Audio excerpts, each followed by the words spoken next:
actualités, les dernières actualités, gaming, gaming, gaming, no game keycard, les dernières actualités, les dernières actualités, gaming, gaming, gaming, no game keycard, no game keycard, no game keycard, no game keycard, no game keycard.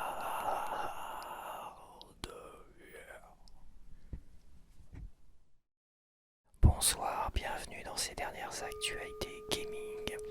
Et on va commencer tout de suite avec un revenant, Cliff Bleszinski, qui est le créateur de Gears of War et donc qui a créé la première trilogie Gears of War solo et multijoueur. Donc Cliff Bleszinski réagit aux polémiques de ce dernier Gears of War E-Day et à la bêta multijoueur. Et en fait, beaucoup de joueurs ont mis la main sur cette bêta de Gears of War E-Day pour tester le multijoueur. Et si ça fait comme à l'époque de Gears of War 3, parmi ces beaucoup, il y a beaucoup d'influenceurs pros qui connaissent pas trop le multijoueur et tout ça. Mais il y a apparemment quand même des pros du multi qui ont eu accès à cette bêta et qui ont aussi jugé et critiqué un peu cette polémique. Mais à la fois moi de ce que j'ai vu, on retrouve quand même pas mal de mécaniques de gameplay comme la fameuse glissade, comme ça tu vois, qui était une des mécaniques de gameplay, tout ça. On retrouve aussi de ce que j'ai vu des combats au fusil à pompe, un peu à la Gears of War 2 au niveau du multijoueur, c'est-à-dire des combats qui durent un peu plus longtemps, là où avec Gears of War 3 les armes étaient tellement puissantes que même à 3 mètres, boum, t'explosais les gars, en un rechargement éclair. Là apparemment j'ai vu des combats de fusil à pompe en multijoueur, ça a l'air d'être plus corsé, ça n'attaque pas, il faut...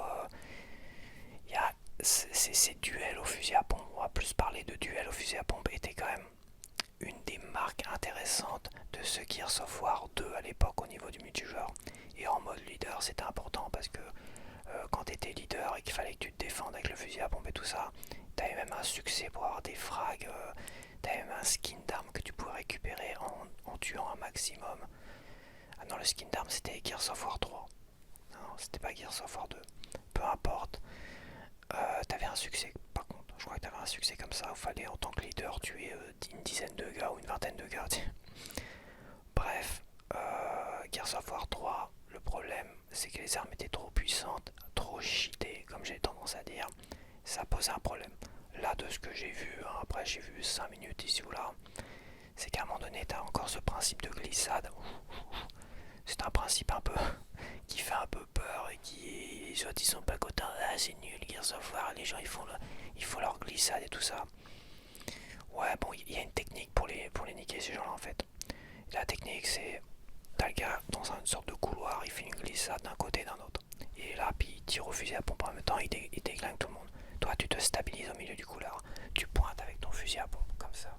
Après un rechargement éclair, tu pointes au milieu du couloir, ton viseur tu mets au milieu du couloir, t'attends qu'il se rapproche et là, boum, tu tires et tu lui exploses la tronche. C'est la technique pour contrer cette technique un peu bizarre de glissade, de surf entre les parois et tout ça. C'est cette technique, elle fonctionne, je peux t'assurer. C'est super jouissif quand tu leur démontes la tronche comme ça. Et t'inquiète pas que j'en ai passé des heures. Rien qu'à Gears of War 5, j'ai passé 2800 heures sur le jeu. Donc sur toute la saga Gears of War du 1 jusqu'au 5, j'ai dû passer plus de 10 000 heures, j'imagine, dessus. Fais-moi confiance, cette technique-là, elle était intéressante à marcher autrefois, à voir avec ce nouveau Gears of War, parce qu'apparemment ils ont changé des trucs. Là, la polémique tourne autour, en tout cas, du Wall Bounce. Wall Bounce, c'est le petit saut. Le petit saut, par exemple, t'as des petits murets, et le jeu te permet de te mettre à couvert, et de spammer, tu te mets à couvert, puis tu tires, tu te mets à couvert, tu tires, ça fait chier les autres. Donc dans Gears of War 3, donc Cliff Bleszinski a inventé le Wall Bounce. Tu pouvais glisser vers, tu pouvais courir vers le petit muret là où était l'autre gars qui se cachait derrière, glisser, sauter et bousculer le gars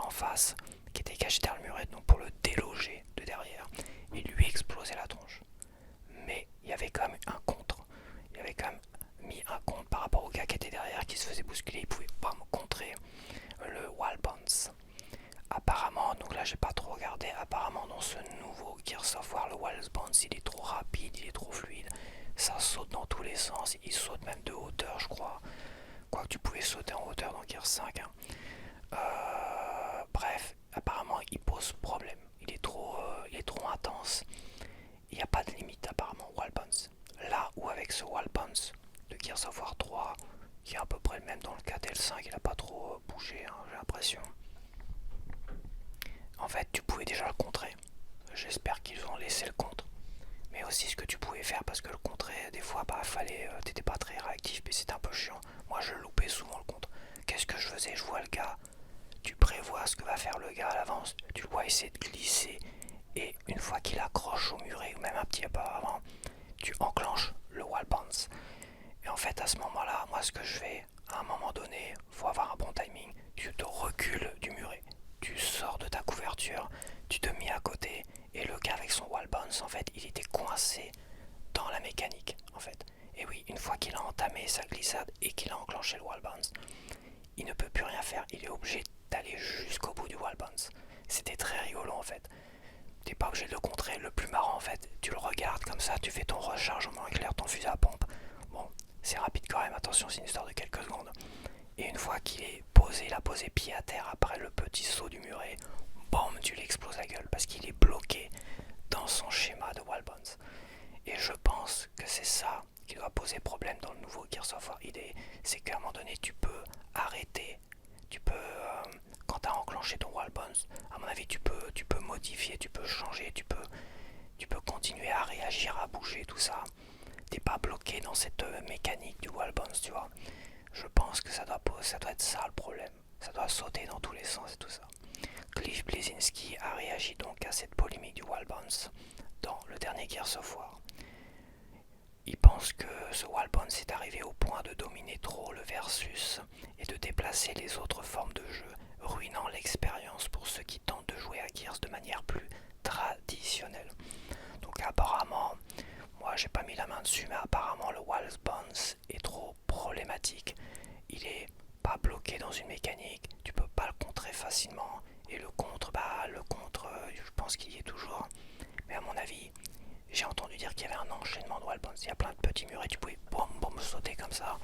En fait, il y avait une histoire où il n'y avait pas forcément de mécanique, il y avait un côté trop fluide du wall bounce qui faisait qu'à un moment donné, si en même temps que tu fais un wall bounce, tu déglingues les autres ennemis en même temps, peut-être que toi t'avais pas le temps de contrer, t'as plus le temps de contrer, ou c'est le millième de seconde pour pouvoir contrer et appuyer sur le bouton, tu vois. Et même prévoir le truc, c'est un peu plus compliqué parce que si tu te repousses de ta couverture, t'attends qu'il fasse ta mécanique, mais que lui il est encore en mouvement, il est pas bloqué dans les mécaniques, c'est-à-dire qu'il peut t'exploser la gueule en même temps pendant qu'il fait son saut. Oui, effectivement, ça peut venir rendre le gameplay un peu pourri, quoi. Mais c'est comme l'histoire du surf entre les couloirs, tout ça que les joueurs ont créé. C'est une mécanique de gameplay que les joueurs ont créé depuis Gears of War 2, je vois ça, le 1. Le 1, il était trop rigide, le 1, je crois, pour pouvoir faire ça, mais je crois que si ça devait commencer quand même depuis le 1. À partir du 2, ça a commencé à venir. Donc, faut le prendre comme une mécanique de gameplay, je pense. Après, Cliff Bleszinski, qui a quand même inventé ce wall bounce, trouve qu'aujourd'hui, ça devient problématique. Voilà, il faudrait vraiment le réduire fortement, l'avantage du wall bounce, et l'exploiter dans éventuellement un gameplay unique. Bon. Je pense que Gears of War 3 a amené beaucoup de mauvaises choses dans le multijoueur, mais malgré que le solo était extraordinaire et le solo multi était extraordinaire et le horde était intéressant, l'évolution du horde. Après, le multijoueur apportait trop de trucs qui n'allaient pas, dont le mode leader, dont les maps qui étaient des vraies gruyères, et dont le wall bounce, et finalement t'avais plus de duel au fusil à pompe non plus. Donc à voir, j'ai pas testé ce Gears of War ID, je le testerai un jour, je l'achèterai sur Steam à pas trop cher, pour tester au moins tout ça, et attendre les mises à jour, parce qu'un jeu qui sort, les Gears of War 4 et le 5 par exemple, il a tellement évolué en horde et tout ça, qu'au final le Gears of War 5 à sa sortie et le Gears of War 5 aujourd'hui, c'est pas le jour et la nuit mais presque. Donc voilà quoi. À une époque des Gears of War 3 et 2, t'avais pas d'évolution, tu devais avoir des mises à jour mais c'était minime. Il n'y avait pas de grosses mises à jour je crois pour le gameplay tout ça, hein. Je suis quasiment sûr, s'il y avait des mises à jour au niveau des succès tout ça, quand ils rajoutaient avec le Season Pass du 3. Bon, à partir du 3, c'est devenu compliqué, c'est vrai. Donc voilà, c'était surprenant de le voir réagir à nouveau. Il a disparu, moi j'aimerais bien le voir revenir sur cette licence Gears of War et qu'il reprenne les rênes de cette licence. Malheureusement, il l'a vendu. Malheureusement, Microsoft vont rester sur The Coalition pour continuer à proposer des Gears of War. Et on va toujours avoir plus ou moins des Gears of War un peu biaisés, pas aussi exceptionnels que la première trilogie. Il faudrait réembaucher ce gars-là et le mettre à la tête de Gears of War. Sans qu'il récupère forcément les droits de la licence, mais le réembaucher en tant qu'éditeur et tout ça pour pouvoir remettre les mains dessus, ou directeur, pour pouvoir reproposer des Gears of War dignes de ce nom. Ça serait vraiment une bonne chose. En actualité numéro 2, la pénurie de mémoire continue. Oui, bah oui.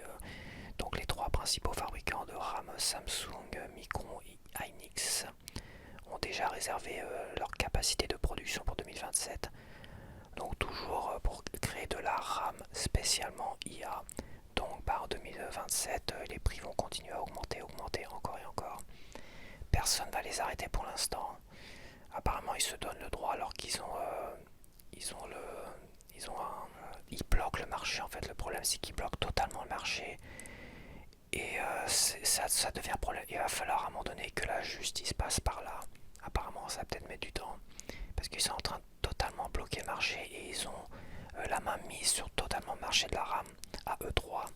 Et ils s'organisent les uns les autres pour créer des fausses pénuries et tout miser sur les productions de RAM liées à l'intelligence artificielle. Sauf que c'est le serpent qui va finir par se mordre la queue parce que à un moment donné, quand les gens vont pas avoir assez, ils vont pas pouvoir se payer de nouvelles technologies, de nouveaux PC, tout ça parce que ça coûtera trop cher, et ben ils n'utiliseront pas finalement ces nouvelles technologies autour de l'IA qui devront avoir plus de puissance de calcul et tout ça, donc des PC beaucoup plus puissants. Mais à un moment donné, si tu peux pas te payer des PC assez puissants pour utiliser toute cette nouvelle technologie autour de l'IA, bah tu n'utiliseras pas ces nouvelles technologies autour de l'IA. Donc à un moment donné, tu seras bloqué sur des vieux PC comme le mien. Et finalement, bah tu utiliseras le chat GPT puis c'est tout quoi. Donc toutes les nouvelles technologies qui te permettront de créer des petits films autour de toi-même, c'est des trucs qui fonctionnent bien, pas comme je pense l'IA de YouTube qui est pas terrible au niveau des fiches déjà. Donc des trucs qui demandent beaucoup plus de puissance de calcul, mais si à un moment donné toutes les technologies valent trop cher, parce que la RAM classique des technologies, ils créent de fausses pénuries, ils augmentent trop les prix, et à un moment donné, bah, plus personne va consommer l'IA. Donc tu vois, le paradoxe il est énorme, ça va mal se terminer, je pense, pour ces maisons de production, ces boîtes de production qui produisent la RAM et qui ont la main mise dessus apparemment. Ça va mal se terminer pour eux, vraiment. Et à un moment donné, bah, tous ceux qui misent trop sur l'IA, bah, ça va se faire spouch. Parce qu'ils vont pas pouvoir vendre leur technologie. Parce que personne pourra les utiliser. Parce que il faut des PC, des machins, tout ça qui coûteront beaucoup trop cher à l'avenir. Il y a un paradoxe, hein, il y a le serpent qui se mord la queue. Il y a un paradoxe qui fera à un moment donné spouch. Plus le fait que les gens se lassent de cette histoire d'IA. Il y a la lassitude normale. Parce que c'est trompeur, les photos tu sais pas si c'est l'IA, les vidéos tu sais plus à un moment donné, sur X il y a tout qui est mélangé. T'as tellement de trucs qui ont été mélangés autour de la Coupe du Monde, tu savais plus trop ce qui était vrai ou faux. Plus à un moment donné, bah, le fait que tout coûte trop cher, les consoles, tout ça, ça a un effet un peu lassitude et colère envers l'IA justement, parce que l'IA est indirectement responsable de ça. Mais oui, ils sont indirectement responsables, donc il y a une forme de colère autour de l'IA, plus les nouvelles technologies autour de la robotique qui vont arriver et remplacer l'intérêt des gens autour plus de la robotique que de l'intelligence artificielle, etc. etc. Attention, quand ça va tomber, ça va chuter sévère quand même. En troisième actualité, il y a une cyberattaque qui a compromis les données des clients européens de la Steam Machine et du Steam Controller. Donc apparemment, bah, quand tu as commandé des Steam Controllers et des Steam Machines, tu as créé un compte pour ça et tu as eu des données. Alors j'espère que c'est pas les données de carte de crédit, tout ça. Logiquement, elles sont cryptées, quoi. Bref, donc qu'il y a eu un piratage, mais on est piraté de tous les côtés en ce moment, les impôts et tout. Je crois que j'ai envie de me dire, mais que font les autorités?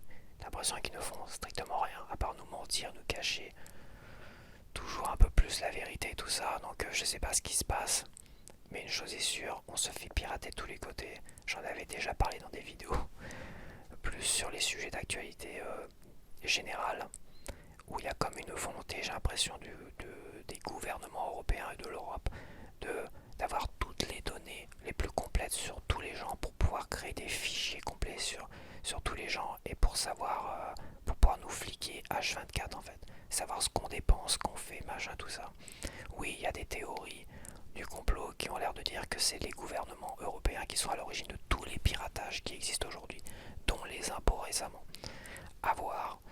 Moi j'ai envie de dire une chose, c'est qu'à un moment donné ils font pas grand chose pour arrêter ça alors que l'URSSAF, le machin, enfin toutes les institutions d'État ont été piratées ces derniers temps.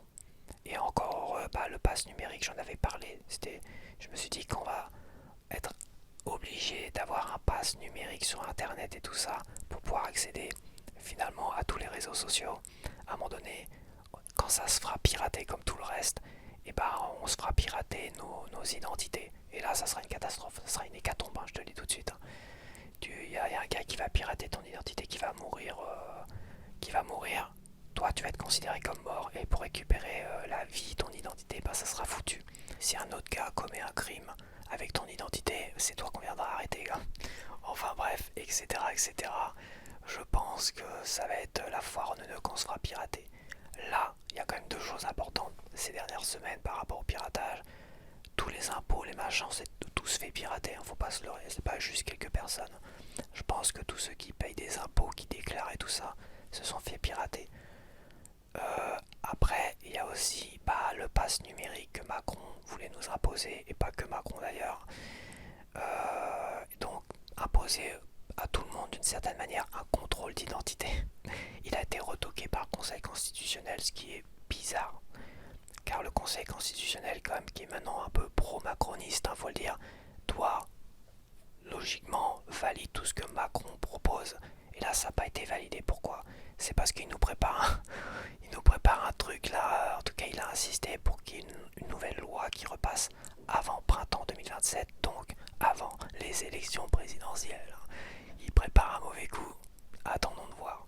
Bref, le piratage est un problème. Ça n'a pas l'air trop de soucier les autorités. C'est circulaire, rien à voir, c'est pas très grave. On s'excuse, oh, c'est ennuyeux. Non, c'est sûr. Moi, je passe mon temps à un moment donné. J'ai passé mon temps à recevoir des coups de téléphone, des emails fraudulents en permanence, que j'ai bloqué tous les numéros inconnus que je connaissais pas. Voilà, comme ça, c'est mort. Non, mais c'est vrai qu'à un moment donné, il y en a marre, quoi. Donc, bon, à voir. Donc là, les comptes Steam qui se sont fait pirater, est-ce que c'est plus grave ou moins grave que les impôts? Ou l'URSSAF, ou tout le reste, en fait. Tout a été piraté. Tout. Sauf encore nos identités. Mais ça va pas tarder. Quand ça sera mis en place, nos identités seront piratées, on sera plus personne, on n'aura plus rien, on n'aura plus d'identité, on vivra, ça sera la loi du plus fort, je sais pas, ça sera la merde, ça sera l'apocalypse. Quatrième point d'actualité, Xbox va imposer une vérification d'âge pour certains jeux en Australie. J'en avais parlé justement dans des actualités diverses, comme j'avais dit, par rapport à ce pass numérique. J'avais dit que ça commence avec un pass contrôle d'identité pour accéder aux réseaux sociaux. Ça finira avec un pass lié à des consoles de jeux. Même si les consoles de jeux ont déjà des restrictions d'âge et tout ça,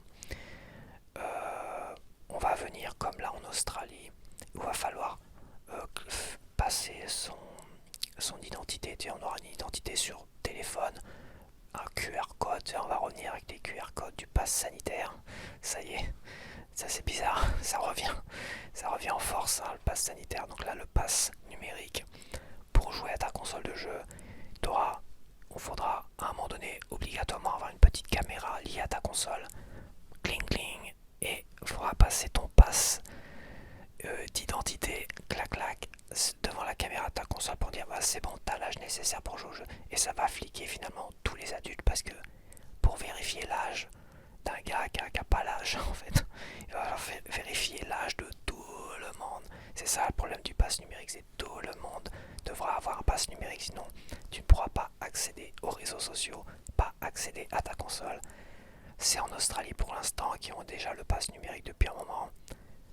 Ça sera notre tour bientôt une fois que le pass numérique sera passé et j'en ai déjà parlé, j'ai pas envie de me répéter non plus mais voilà, cinquième actualité, bah ça y est on commence à avoir des fuites de la nouvelle console Switch 2, la première totalement collector au design d'Ocarina of Time. Donc là je vais te montrer quelques photos. Donc la dernière console Zelda, bah moi je l'avais acheté, c'était celle-là, la console Switch Lite. Et donc là on a eu plein de boîtes, des boîtes qui m'ont l'air officielles, ça m'a l'air d'être très très sérieux. C'est pas des fake news, c'est pas des trucs créés par IA. Certains ont repris grâce à l'IA, on reproduit les modèles via. Donc t'as des photos, et oui t'as encore des photos, t'as des vraies photos de boîtes qui ont leaké. Des gens qui ont vraiment les boîtes de production là, où ils vont mettre les machines dedans. Donc t'as une manette collector, t'as une console collector, Ocarina of Time, mais t'as des gens qui, en reprenant ces fiches là, ont créé grâce à l'IA, reproduit les manettes, les consoles comme ça. Encore une fois, c'est problématique parce que ça va pas représenter la couleur exacte de la console, faut la voir vraiment quoi. Et ça vient se confondre avec des vraies images, des fausses images, donc c'est pour ça que beaucoup disent non c'est fake news, c'est machin, non. Non, les boîtes ont l'air d'être très très sérieux, ça y est, les boîtes ont commencé à être produites. Donc les consoles spéciales Ocarina of Time et les manettes Ocarina of Time va sortir, c'est la première collector Switch 2. Alors ça fait très envie, moi qui suis fan de Zelda, aujourd'hui c'est ma licence préférée Nintendo. Mais à la fois je suis fâché avec ces Switch 2 où j'achète plus de jeux. Ouais, j'ai acheté un jeu Switch 2, enfin, ouais il y a eu un jeu des maths quand même, oui, à 15€. Un jeu Switch 2 et un jeu Nintendo Switch 2, donc un jeu Switch 1 en début janvier quoi. Donc c'est pas beaucoup. Je suis vraiment fâché avec cette Switch 2 et Nintendo. Après là on a un remake qui m'intéresserait parce que moi je l'ai pas fait. Il paraît que c'est un des meilleurs Zelda donc c'est intéressant. Et j'ai pas envie d'avoir le regret de pas forcément acheter cette console parce que je me dis bon bah voilà c'est un peu abusé aussi mais d'une certaine manière ça me fait envie. Je te l'avoue, ça me fait envie d'acheter cette console même si je vais bouder encore la Switch 2 d'une certaine manière. Mais pas les Zelda en fait. Car en boudant la Switch 2 j'ai quand même joué à Tears of the Kingdom et Breath of the Wild en 4K tout ça sur la fameuse Nintendo Switch 2 édition tu vois. Donc oui je suis vachement attiré par cette nouvelle console. Au pire des cas je revendrai la première tu vois. Et la fameuse manette aussi en fait. Je pourrais juste acheter la manette, bon. Mais après j'ai pas envie de regretter de ne pas les acheter. Et j'ai pas envie de regretter ça. Et après c'est pareil, je suis plus dans l'objectif de vendre des choses qu'à un moment donné je vendais tellement, j'achetais, je revendais pour la collection. Et j'étais tellement dans le regret d'avoir revendu, qu'aujourd'hui je suis plus dans l'objectif de soit j'achète pas, soit j'achète mais je garde maintenant, j'en ai marre, j'ai pas envie de revendre. Donc si je l'achète, je garderai toutes les Switch 2. Après ça fait un peu abusé. Après d'un autre côté la PlayStation 5 je compte pas l'acheter parce que voilà les polémiques tout ça ça me fait chier. Donc je compte pas l'acheter, ça m'a refroidi cette histoire voilà, d'arrêt du démat, d'arrêt du physique, le lapsus. C'est pas révélateur. Hein. Et mais d'une certaine manière ça me fait envie donc je suis très partagé à l'idée de me jeter sur cette console. Il faut pas traîner parce qu'à mon avis les scalpers vont se jeter dessus. Et la manette aussi. Donc la console plus la manette ça va être du 600€. Est-ce que c'est pas un peu abusé pour finalement avoir une console que j'ai déjà quoi. Et voilà, c'est compliqué. Je dois bien t'avouer, c'est compliqué. Je me vois bien l'acheter, être content de l'acheter, de proposer même un comparatif et tout ça. Et à la fois, autant se faire plaisir aussi. Et là, on rentre vraiment dans un côté collectionneur. Hein. Là, c'est un côté collectionneur. On n'est pas dans le côté pratique, machin, tout ce que tu veux. C'est un côté collectionneur. La PS5, de toute façon, pour l'instant, ils ont fait que de la merde. Donc autant mettre de l'argent dans une console qui, encore, propose encore finalement des jeux physiques, même si les Game Keycards, c'est pour moi ça a été un crève-cœur. Voilà, que Nintendo ait continué à promouvoir les Game Key Cards avec Pocopia, c'était vraiment un crève-cœur. C'est là qu'ils m'ont perdu, hein. Mais après ce Ocarina of Time, je vais forcément l'acheter à moins qu'ils te le sortent en Game Key Card. Tu vois pas le coup de poignard, je pense pas, parce que bon, Pocopia c'était association Koei Tecmo et tout ça. Ceci étant, c'est vrai que ça me fait envie. Ça me fait vraiment envie, je pense possible que je l'achète, à moins mauvaise surprise, à moins qu'elle soit pas si belle que ça. Elle paraît très très belle. La manette paraît super belle aussi, elle est plus zoomée, c'est sur la boîte, donc t'en vois plus. Donc peut-être que je prendrai que la manette pro. Et si je prends la console aussi, waouh, ça fait abuser quand même. Surtout qu'il y a la console Neo Geo. J'hésite encore à prendre la blanche et la noire en même temps. Je prendrai au minimum la noire, Neo Geo noire. Voilà, je prendrai pas tous les jeux, à part Metal Slug et Garou Mark of the Wolf que j'ai déjà précommandé à 60€. C'est compliqué. Ça va sortir en même temps tout ça, donc puis GTA 6 comme je m'en bats les couilles, bah c'est bon. Ça peut sortir en même temps aussi, toi. Donc je ne sais pas, je vais pas te promettre que je l'achèterai pas, à part je sais pas quoi, quel principe. C'est vrai que oui, arrêter la Switch 2, mais acheter ces Switch 2 pour jouer à un vrai Zelda que je n'ai pas fait, pour moi c'est un plaisir coupable. Mais c'est pas pour autant que je vais acheter des Game Key Cards derrière, c'est pas pour autant que je vais me gaver de Nintendo Switch 2 édition. Les Xenoblade, ouais, j'ai fait non, j'ai fait stop. 20 Go de données à télécharger sur la console, c'est hors de question. Surtout que c'est pas clair encore cette histoire de Nintendo Switch 2 édition. Faudrait que je le teste, hein, pour savoir si les données sont vraiment sur la cartouche ou pas.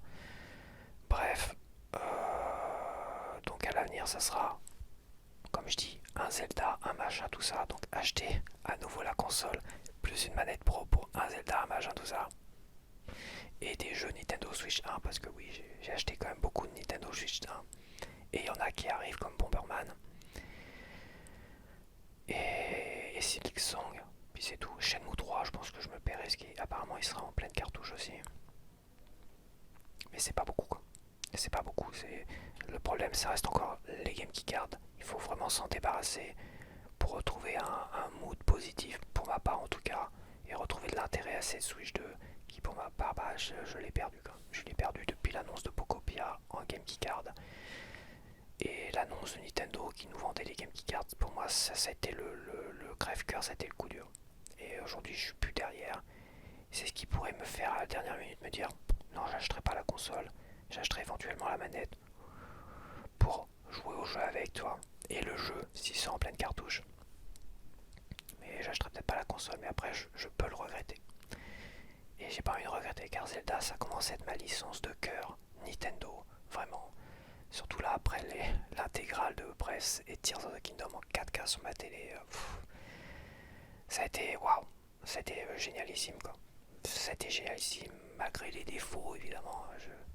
Est-ce que j'ai fait le test des Zelda? Oui, je t'ai proposé le test, c'est vrai. Je me rappelle même plus. Je sais que je vais le faire, mais est-ce que je l'ai vraiment fait? Le test de Zelda, bref, c'est Tears of the Kingdom en NS2. Là, j'ai un gros doute. Donc voilà, c'était un leak qui me perturbait. Je suis pas le seul à avoir d'autres vidéos. Je suis pas le seul à être perturbé, malgré que la Switch 2 nous a déçus, pour moi et d'autres.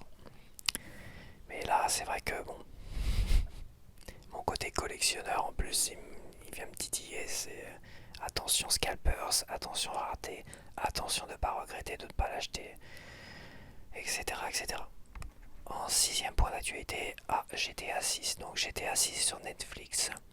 Il y a une rumeur du Netflix Portugal qui apparemment avait indiqué que cette exclusivité sur Netflix, je sais plus quoi, le 25 ou 27 août, ouais, ça va être le 27 août, 6 heures d'exclusivité par rapport à YouTube. Apparemment, ça serait une série, une mini-série de 3 épisodes. Ah, donc une mini-série de 3 épisodes de 23 minutes pour le premier, 24 minutes pour le deuxième et 18 minutes pour le troisième, donc un peu plus d'une heure 3 épisodes. Donc c'est intéressant l'histoire des épisodes. Je vais te dire pourquoi. Ça serait une vidéo classique 40 minutes, ça serait un reportage foutage de gueule qu'on voit souvent dans les bonus sur les films. Donc c'est les gars qui parlent, les créateurs qui parlent, blablabla, on est exceptionnel, blablabla machin. On a des caméras très éloignées des gens qui travaillent sur ordinateur. Ok, on voit pas grand chose et on a quelques secondes de gameplay entrecoupées de blabla. Ce qui est très compliqué pour se faire un vrai avis sur le jeu. Surtout sur le gameplay, parce qu'on veut voir du gameplay maintenant, du gameplay.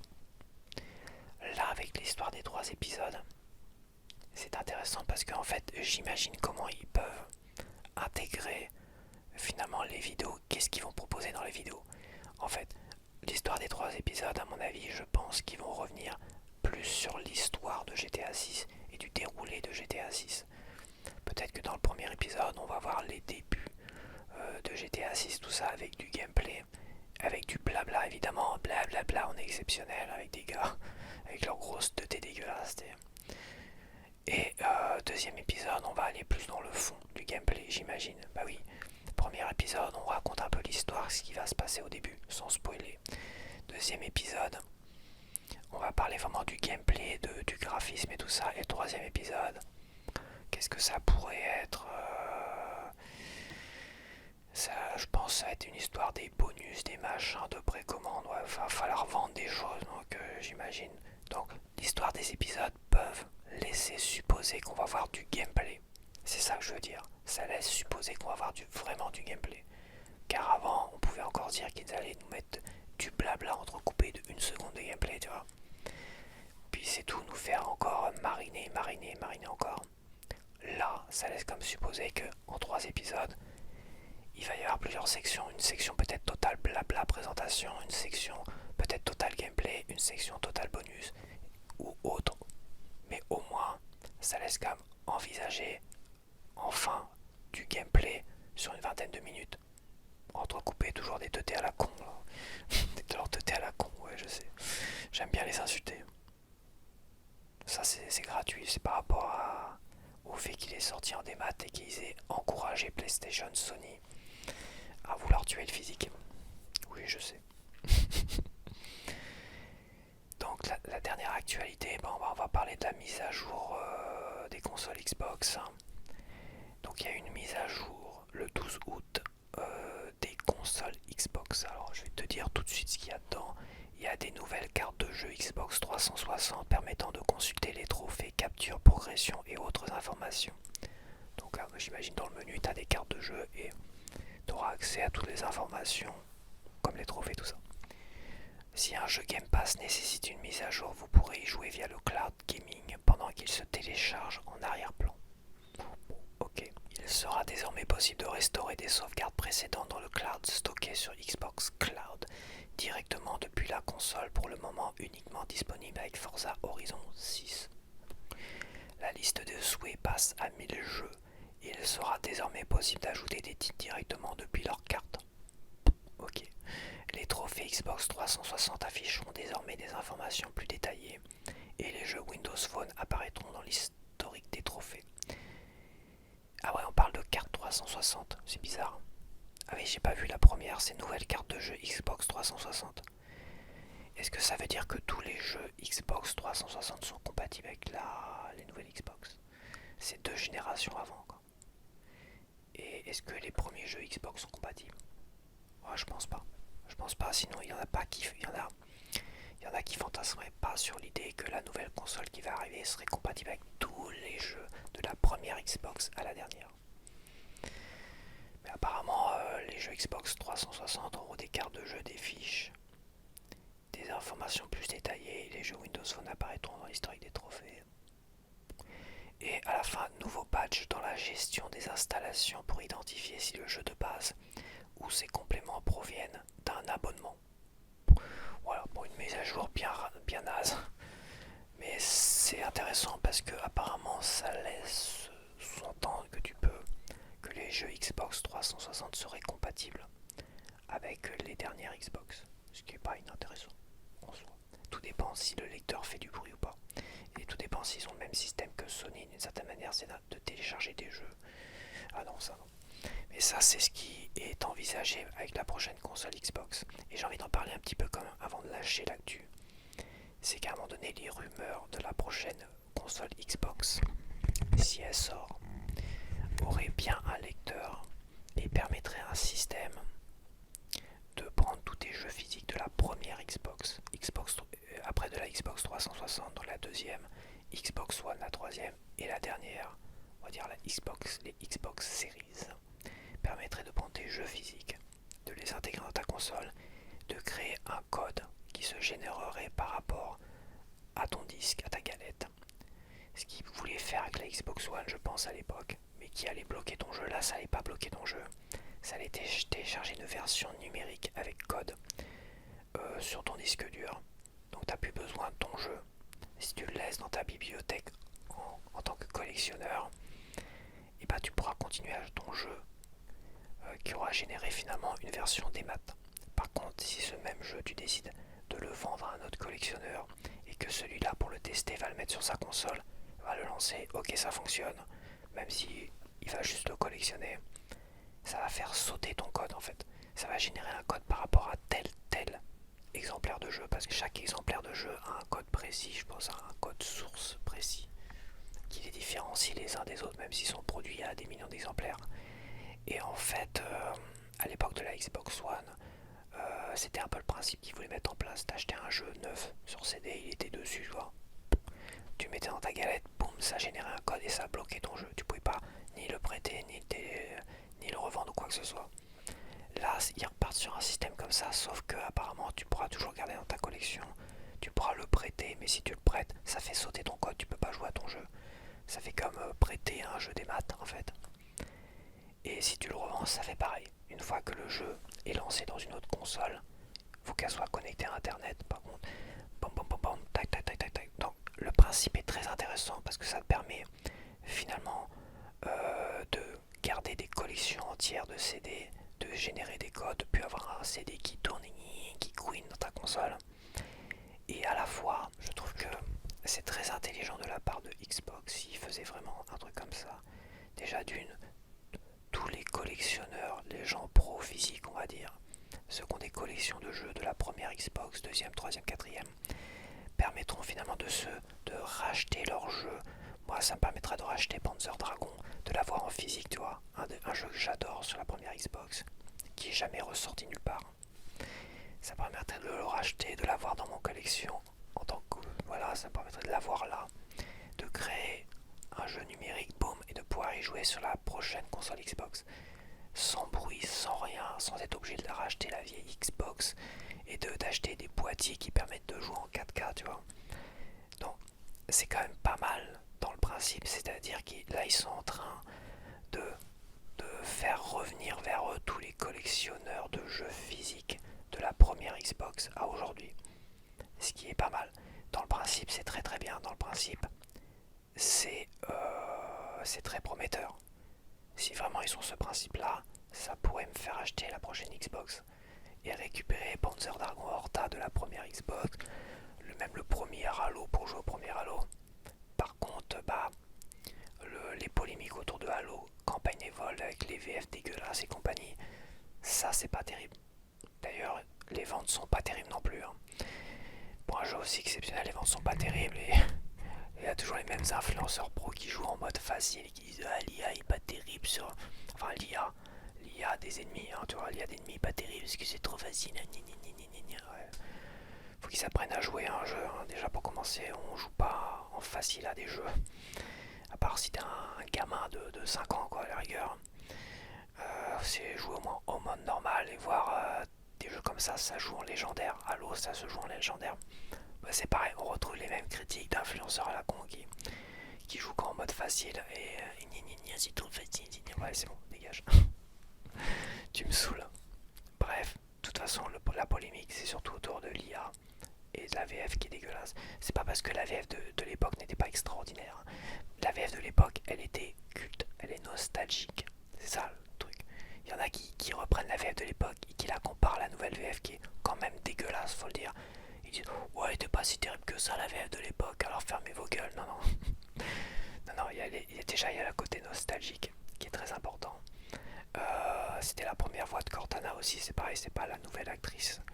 Enfin, la dernière, on va dire, en date. C'est pour ça qu'il y a eu une confusion, je trouve, dans tous les débats. Mais surtout, il y a aussi le principe de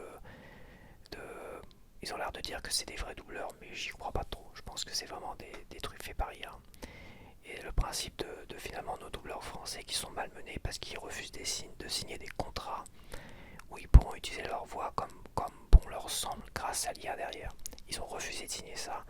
Et Xbox, t'as refusé de signer ça, tu dégages. Et nous, on va faire appel à des doubleurs, soit qui acceptent, ou soit à l'IA directement pour générer des voix.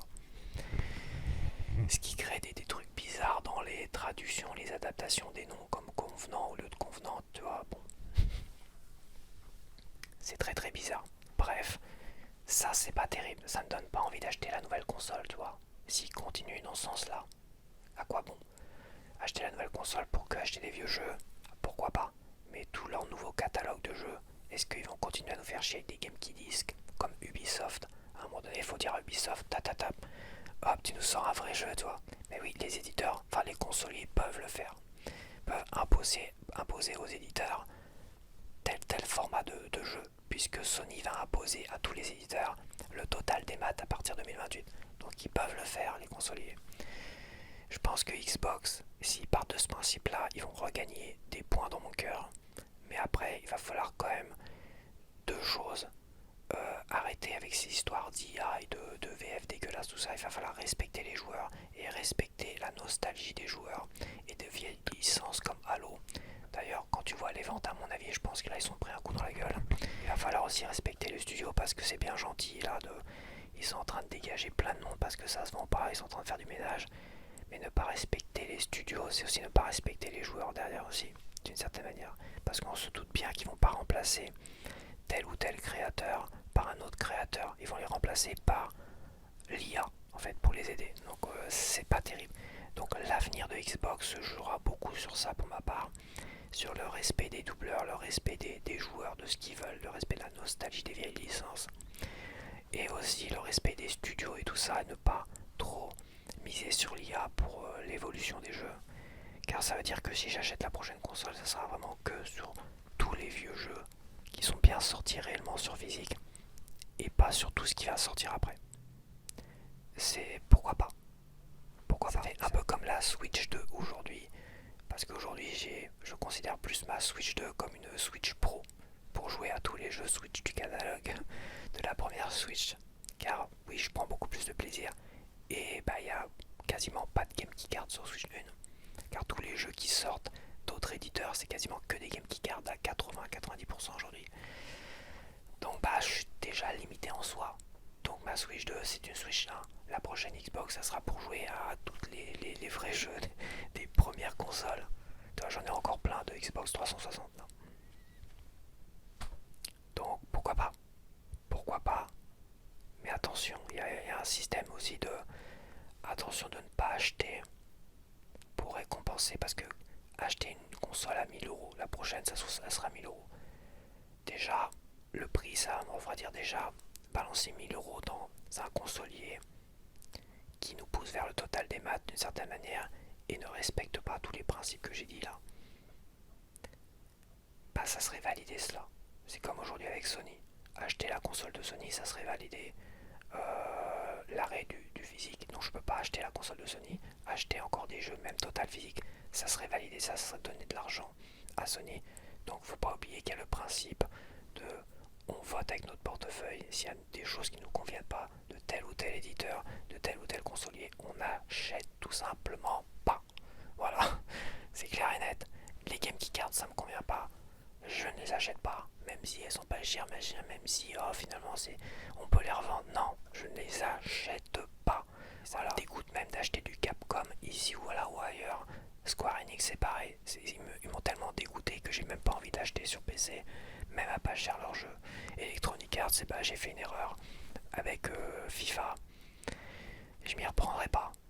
Mais pas, voilà, le total connecté, non merci, il faut punir, même en des matins 1 ou parce que c'est pas cher. Et aujourd'hui, bah, faut punir totalement le démat partout. C'est ce que je me dis. Et si j'achète un jeu en démat là tout à l'heure, bah, je relance la machine du total démat. Il faut punir avec notre argent. C'est comme ça. Et c'est pour ça que la prochaine Xbox, qui peut avoir du potentiel, si derrière Xbox continue à nous pousser vers à faire que de la merde en fait pour tous les jeux qui vont sortir, les jeux récents, ça serait en achetant leur prochaine console, même pour du rétro, ça serait valider la nouvelle stratégie de Xbox de faire toute cette merde autour de l'IA et de. Enfin bref. Et de pousser vers le total des matins un jour aussi, j'imagine. Mais bon, ceci ne reste que des rumeurs par rapport à la prochaine Xbox. Ça reste que des rumeurs. Et c'est quand même des fanboys de Xbox qui tentent d'essayer de redorer le blason de Xbox, qui répandent un peu ces rumeurs-là, je pense. Il n'est pas impossible que ça soit loin, ça soit peut-être assez proche, mais plus loin que le désir de pouvoir rejouer à des vieux jeux de la manière dont je l'ai expliqué. Donc méfiance quand même. Je pense qu'ils sont bien partis pour nous faire chier, pour faire que de la merde. Sony, Xbox, même Nintendo. Il faut pas attendre, il faut pas s'attendre que ça change, que ça aille dans le bon sens. Je pense que ça ira toujours dans le mauvais sens, que ça finira par, le monde du jeu vidéo finira par boum tomber de haut. Et l'augmentation des prix dans 2027 encore et encore ne fera qu'aggraver cela. Et l'arrêt du physique en 2028 ne fera encore plus qu'aggraver cela. Forcément ça va chuter. Je sais pas si c'est en 2027, 2028, 2029, mais je pense que dans les 3 prochaines années, on aura une vraie crise du jeu vidéo où ça va vraiment s'écrouler. Je sais pas qui va réussir à rebondir à tout ça. Ça va être compliqué quand même. Ça a l'air bien parti pour Nintendo de pouvoir continuer à exister. Mais attention, la vente de jeux par rapport à la vente de consoles, c'est pas beaucoup. 2 jeux par console vendus, c'est pas beaucoup quand même. Attention quand même. Donc voilà, allez, j'espère que t'as apprécié et je te dis à la prochaine. Bye bye.